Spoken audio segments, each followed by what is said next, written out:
आगे बढ़ते हैं। उपचुनाव का फैसला आए 3 दिन हो चुके हैं, लेकिन नतीजों को लेकर सियासी रार अभी भी जारी है। मायावती के एक ट्वीट ने फिर से सियासी पारा चढ़ा दिया है। मैनपुरी में सपा और रामपुर में भाजपा की जीत पर बहुजन समाज पार्टी की अध्यक्ष ने सवाल खड़े किए हैं। मायावती ने रामपुर में समाजवादी पार्टी की हार को लेकर सपा और भाजपा पर मिली भगत का आरोप लगाया है। अपने ट्वीट में मायावती ने लिखा है कि मैनपुरी लोकसभा उपचुनाव में सपा की जीत हुई है, लेकिन रामपुर विधानसभा उपचुनाव में आजम खान की खास सीट पर योजना के तहत कम वोटिंग करवाकर सपा की पहली बार हार हुई है।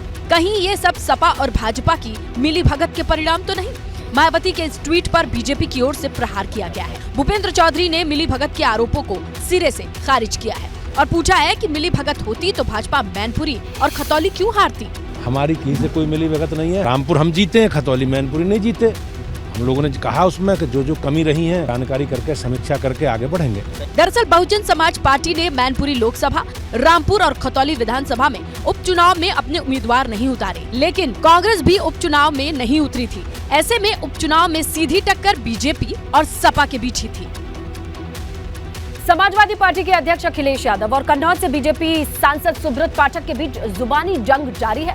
अब ये मामला चैलेंज तक पहुंच चुका है।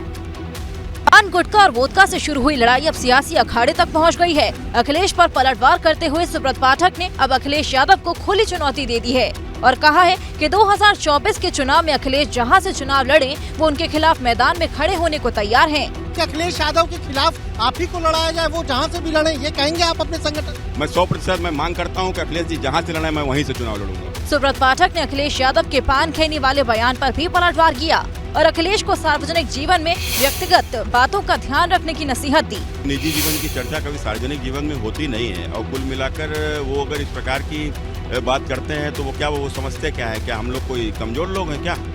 वो ठीक है, वो हमको भी लोकतंत्र में उतनी ताकत है जितनी उनको ताकत है, वो बात अलग है। वो मुख्यमंत्री रहे हैं तो हम भी सांसद हैं, तो कुल मिला के उनको एक बात समझ लेना चाहिए, ना हम उनसे डरते हैं ना हम उनसे दबते हैं। जाहिर है ये तमाम बयान मैनपुरी उपचुनाव में हार जीत का साइड इफेक्ट है।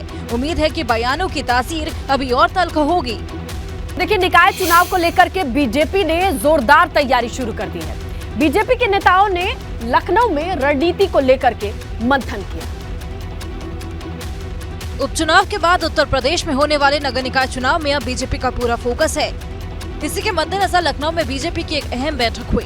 इस बैठक में प्रदेश अध्यक्ष भूपेंद्र चौधरी समेत निकाय चुनाव के प्रभारी और पार्टी के अन्य पदाधिकारी शामिल हुए। मीटिंग में मंडलावार और जिलेवार रणनीतियों की रूपरेखा तय की गई। नगर निकाय चुनाव की बात है तो नगर निकाय चुनाव की भी पूरी तैयारी हम लोगों ने की है, संगठनात्मक भी। इधर मैनपुरी और खतौली की जीत से उत्साहित समाजवादी पार्टी भी निकाय चुनाव की तैयारी कर रही है। समाजवादी पार्टी को उम्मीद है कि आने वाले चुनाव में भी सपा को जनता का आशीर्वाद मिलेगा। समाजवादी पार्टी के प्रति लोगों का विश्वास था, है और बढ़ा है। ये चुनाव का परिणाम है और आने वाले समय समाजवादी पार्टी और ताकत के साथ आगे बढ़ेगी। दरअसल उपचुनाव में मैनपुरी और खतौली सीट पर बीजेपी को हार का सामना करना पड़ा है। अब भाजपा की कोशिश है कि उपचुनाव की हार का असर नगर निकाय के चुनावों पर न पड़े। इसके लिए भाजपा ने पूरा दमखम लगा रखा है।